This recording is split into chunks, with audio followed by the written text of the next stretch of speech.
What separates the winners from the losers is how a person reacts to each new twist of fate. Years ago, I predicted that Iran would take over Iraq. Iran and Iraq used to fight back and forth. The Iranians and Persians are excellent at the art of negotiation. Iran is not getting rid of any of its nuclear plants. They're not getting rid of anything. Thanks to Hillary Clinton, Iran is now the dominant Islamic power in the Middle East and on the road to nuclear weapons. Hillary Clinton's support for violent regime change in Syria has thrown the country into one of the bloodiest civil wars anyone has ever seen, while giving ISIS a launching pad for terrorism against the West. You know that ISIS wants to go in and take over the Vatican? You have heard that. You know, that's a dream of theirs, to go into Italy.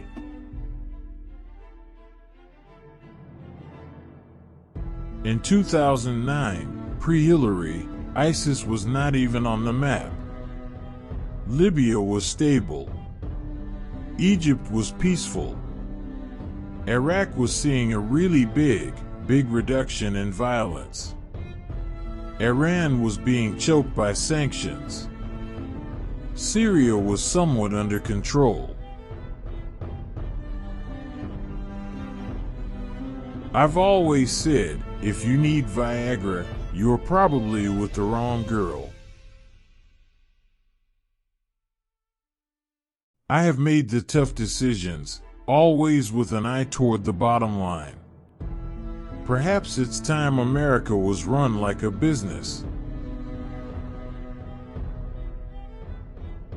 China gets their oil from Libya. Why isn't China involved? They're going out spending billions of dollars a day on trying to take over the world economically. And we're spending billions and billions and billions of dollars on policing the world. Why isn't China involved with Libya? My big focus is China and OPEC and all of these countries that are just absolutely destroying the United States. Well, I am a Republican, and I would run as a Republican. And I have a lot of confidence in the Republican Party. I don't have a lot of confidence in the president.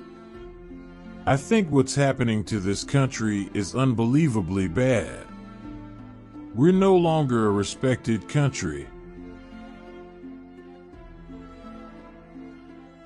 The Arab League tells us to go in and take out Gaddafi. We've spent billions of dollars already with respect to the Arab League. Billions of dollars, because they told us to do it. Why aren't they paying for it? They don't like Gaddafi. Gaddafi's been a terrible thorn in their side.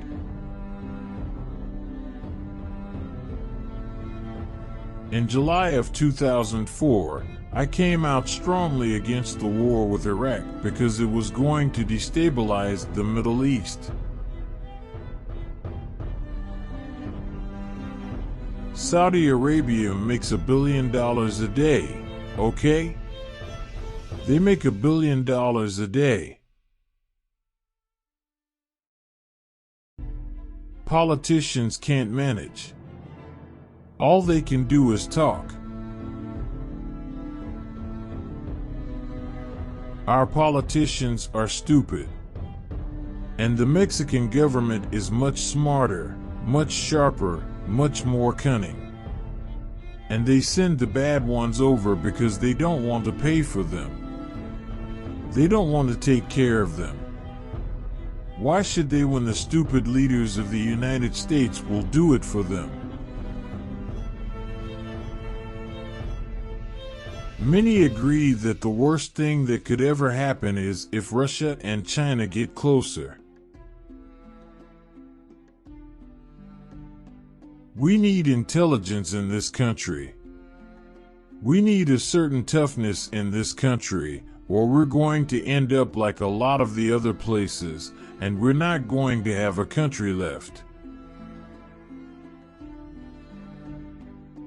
The problems we face now, poverty and violence at home, war and destruction abroad, will last only as long as we continue relying on the same politicians who created them in the first place.